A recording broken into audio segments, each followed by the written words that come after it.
Okay, kasi makakausap po natin si Retired Admiral Alexander Pama, ang dati pong flag officer in command ng Philippine Navy.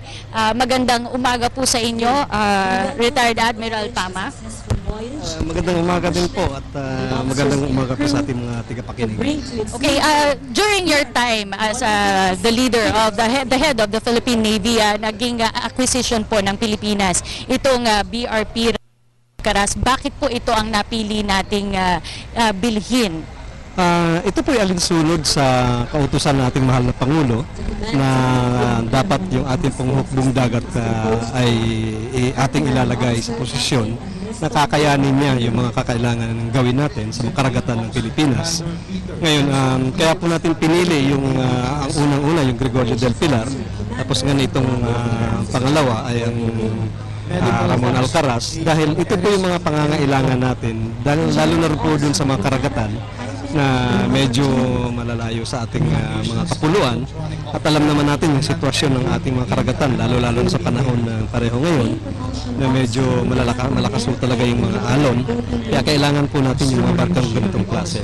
Opo. And Admiral, dati po kasi bago po siya maging BRP Ramon Alcaraz, ang tawag po sa kanya ay Coast Guard Dallas, ano? At base po sa aming marami na pong napagdaanan itong Coast Guard Dallas bago pa po siya ma-commission as a BRP Ramon Alcaraz na nga po. Totoo po yan. May tuturing natin na isa sa mga veteranong barko ng US Coast Guard itong Alcaraz. Amin pong tiningnan yung kanyang history at accomplishment ito. Katunayan po niyan, ito isa sa tinatawag nilang sa masipag na barko noon ng US Coast Guard, at marami siyang mga nahuli at kanyang napanindigan yung kanyang trabaho bilang US Coast Guard cutter. At inaasahan natin na ganun din ang kanyang gagawin dito, na ngayon siya ay isang pinagmamalaki ng hukbong dagat ng Pilipinas. Bilang dati pong pinuno ng Philippine Navy, gaano kahalaga po sa hukbong pandagat itong purchase natin nitong BRP Ramon Alcaraz? Napakahalaga po, dahil nung amin pong pinaplano na kunin to at ngayon nakuha na natin, napaka-importante po nito sa ating hukbong dagat, hindi po lamang doon sa aspeto na magkaroon tayo ng kagamitan na nararapat para sa atin, kundi ang isang malaking importansya po nito, kahalagahan po nito, ay mabibigyan ng pagkakataon yung atin pong mga mandaragat na kanilang maging training vessel.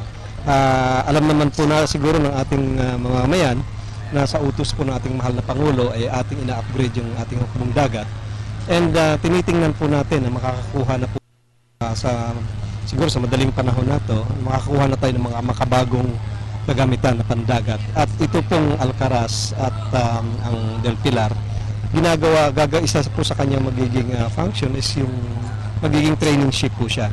Dito po magkakaroon ng magandang kasanayan yung ating mga mandaragat para bago natin mailagay sa mas makabago pang mga gamit ng hukbong dagat. At bilang dati pong tagapamuno ng Philippine Navy, how welcome is this in the light of threats to our territory right now? It's very much welcome po in a sense sa ngayon. Alam po naman po natin ang pulisiya ng ating gobyerno, hindi naman po tayo naghahanap ng gulo, pero napakalaking bagay po na ang isa sa mga bagay na ating paggagamitan itong ating Alcaraz tsaka Del Pilar, yung tinatawag po nating domain awareness.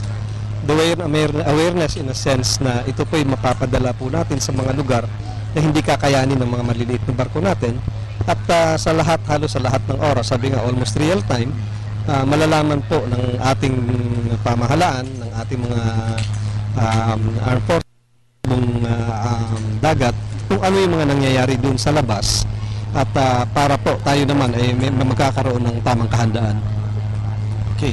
At nabanggit nyo nga, sir, matanong ko lamang po, nabanggit nyo nga po na kaya po niyang dumaan sa mga malalakas po na alon. So, ibig sabihin po ay maaari din po siyang gumagamit para sa rescue operation, search and rescue operation. Ay, opo. Lalo, yan po, isa po yan sa mga tinatawag natin na kakayahan nitong Alcaraz. Alam naman natin, guys, sa panahon ngayon, napakaraming parati po tayong nagkakaroon ng masamang panahon. Yung hindi po makakaya ng mga maliliit na barko, ay kaya-kaya po nito. And tama ho kayo doon. Sa aspeto ng search and rescue, humanitarian assistance, sa mga lugar na sabihin natin na minsan hindi natin we cannot react to it dahil masama nga yung panahon, hindi kaya na maliliit na barko. Ito pong Alcaraz sa Del Pilar, kayang-kaya po nila yan.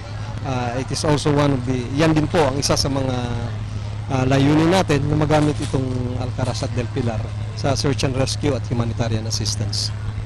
At maraming salamat po sa inyong oras, Retired Admiral Pama, ang pinuno ng Hukbong Pandagat ng Pilipinas. Maraming salamat dito at maraming salamat sa ating mga kababayan na siyang nagbigay nito sa ating Hukbong Dagat ng Pilipinas. Thank you very much. Thank you, sir. At nakikita po natin ang